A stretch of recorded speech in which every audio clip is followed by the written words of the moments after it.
ಕಾಯಿಲೆ ಅನ್ನೋದು ಯಾರಿಗೂ ಹೇಳಿ ಕೇಳಿ ಬರಲ್ಲ ನೋಡಿ. ಅದರಲ್ಲೂ ಈ ಹೃದಯ ಸಂಬಂಧಿ ಕಾಯಿಲೆ ಅನ್ನೋದು ಇಷ್ಟೊತ್ತರೆಗೂ ಚೆನ್ನಾಗಿದ್ದ ಮನುಷ್ಯ 2 ನಿಮಿಷದಲ್ಲಿ ತೀರ್ಕೊಂಬಿಟ್ನಲ್ಲಪ್ಪ ಹೆಂಗಾಯಿತು ಅನ್ನೋ ಮಾತುಗಳು ಕೇಳಿ ಬರ್ತವೆ. ಈ ಹಿನ್ನೆಲೆಯಲ್ಲಿ ಏನೋ ರಾಜ್ಯಾದ್ಯಂತ ಹೃದಯ ಸಂಬಂಧಿ ಕಾಯಿಲೆಗಳು ಹೆಚ್ಚಾಗ್ತಿವೆ ಎಂಬ ನಿಟ್ಟಿನಲ್ಲಿ ಬೀದರ್ ಜಿಲ್ಲೆಯ ಬ್ರಿಮ್ಸ್ ಆಸ್ಪತ್ರೆಯಲ್ಲಿ ಒಂದು ಹೃದ್ರೋಗ ಘಟಕವನ್ನು ಆರಂಭಿಸಲಾಗ್ತದೆ. ನಾನೀಗ ಹೃದ್ರೋಗ ಘಟಕದ ಮುಂಭಾಗದಲ್ಲಿದ್ದೇನೆ. ಬ್ರಿಮ್ಸ್ನ ಸೂಪರ್ ಸ್ಪೆಷಾಲಿಟಿ ಹೃದ್ರೋಗ ಘಟಕ ಅಂತ ಬೋರ್ಡ್ ಹಾಕಿದ್ದಾರೆ. ಏಪ್ರಿಲ್ 16ನೇ ತಾರೀಕು 2025ರಂದು ಅಂದಿನ ಮುಖ್ಯಮಂತ್ರಿ ಸಿದ್ದರಾಮಯ್ಯನವರು ಬಂದು ಈ ಹೃದ್ರೋಗ ಘಟಕವನ್ನು ಉದ್ಘಾಟನೆ ಕೂಡ ಮಾಡ್ತಾರೆ. ಸುಮಾರು 12 ಕೋಟಿ ರೂಪಾಯಿ ವೆಚ್ಚದಲ್ಲಿ ಒಂದು ಹೃದ್ರೋಗ ಘಟಕವನ್ನು ನಿರ್ಮಾಣ ಮಾಡಿರ್ತಾರೆ. ಇದನ್ನು ಕರೆಕ್ಟಾಗಿ ಹೆಚ್ಚು ಕಡಿಮೆ ಒಂದು 17-18 ತಿಂಗಳಂತ ಹೇಳ್ಬೋದು. 2025 ಏಪ್ರಿಲ್ 16ರಂದು ಅಂದಿನ ಮುಖ್ಯಮಂತ್ರಿ ಸಿದ್ದರಾಮಯ್ಯನವರು ಬಂದು ಇದನ್ನು ಉದ್ಘಾಟನೆ ಮಾಡಿರ್ತಾರೆ. ಈ ಆಸ್ಪತ್ರೆ ಯಾವ ರೀತಿ ಇದೆ, ಇದರ ಸ್ಥಿತಿ ಏನು ಅಂತ ನಾನು ಈಗ ತೋರಿಸುವ ಒಂದು ಪ್ರಯತ್ನವನ್ನು ನಾವು ಮಾಡ್ತೇವೆ ಇವತ್ತು. ನೋಡಿ, ಇದು 12 ಕೋಟಿ ರೂಪಾಯಿ ವೆಚ್ಚದ ಹೃದ್ರೋಗ ಘಟಕದ ಆಸ್ಪತ್ರೆ.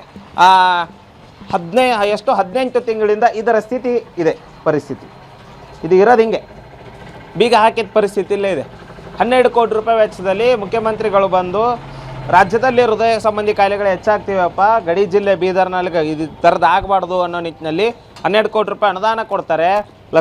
ಕೋಟ್ಯಾಂತರ ರೂಪಾಯಿ ವೆಚ್ಚದ ಈ ಸುಸಜ್ಜಿತ ಯಂತ್ರೋಪಕರಣಗಳು, ಯಾವುದೇ ಖಾಸಗಿ ಆಸ್ಪತ್ರೆಯಲ್ಲಿ ಇರದೇ ಇರೋವಂಥ ಯಂತ್ರೋಪಕರಣಗಳನ್ನು ಈ ಹೃದ್ರೋಗ ಘಟಕದಲ್ಲಿಟ್ಟು ನೋಡಿ ಅಲ್ಲಿ ಮುಖ್ಯಮಂತ್ರಿ ಸಿದ್ದರಾಮಯ್ಯನವರು ಉದ್ಘಾಟನೆ ಮಾಡ್ತಾರೆ. ಆದರೆ ಉದ್ಘಾಟನೆಗೊಂಡು 18 ತಿಂಗಳು ಕಳೆದರೂ ಕೂಡ ಇಲ್ಲಿ ಈ ಆಸ್ಪತ್ರೆ ಇನ್ನೂ ಬೀಗ ಜಡಿದ ಸ್ಥಿತಿಯಲ್ಲೇ ಇದೆ.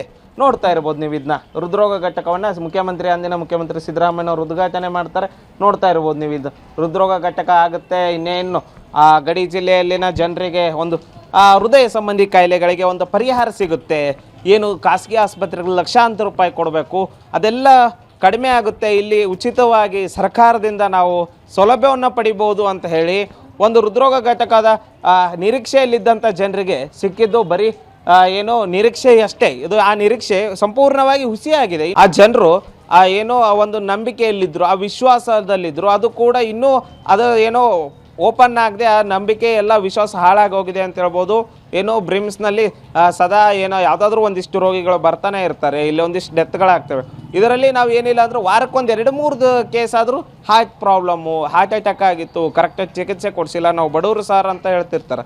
ಇಂಥ ಗೌರ್ಮೆಂಟ್ ಆಸ್ಪತ್ರೆಯಲ್ಲಿ 12 ಕೋಟಿ ರೂಪಾಯಿ ಕಟ್ಟಿ ಇದನ್ನು ಬಂದಿಟ್ಟಿರೋದಕ್ಕೆ ಕಾರಣ ಏನು?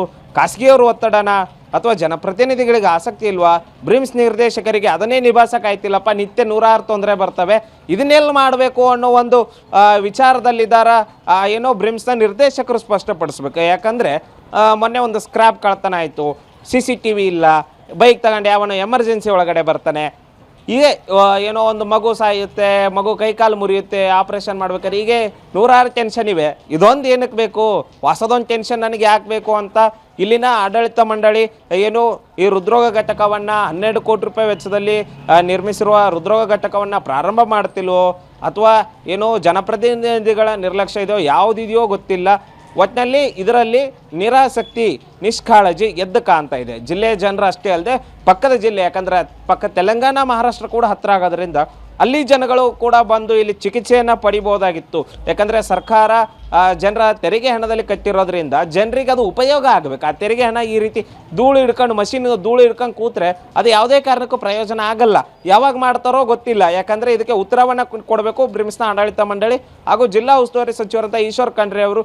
ಇಷ್ಟೋ ದೊಡ್ಡ ಮಟ್ಟದ ಒಂದು ಯಂತ್ರೋಪಕರಣಗಳನ್ನ ತಂದು ಯಾಕೆ ಈ ರೀತಿ ಧೂಳು ಹಿಡಿತಿದೆ ಅನ್ನೋದಕ್ಕೆ ಅವರೇ ಸ್ಪಷ್ಟೀಕರಣ ಕೊಡಬೇಕಾಗಿದೆ. ಕ್ಯಾಮ್ರಾಮನ್ ಸಂತೋಷ್ ಜೊತೆ ದೇವರಾಜ್ ಹೊನ್ಗೆರೆ, ಉತ್ತರ ಕರ್ನಾಟಕ ನ್ಯೂಸ್, ಬೀದರ್.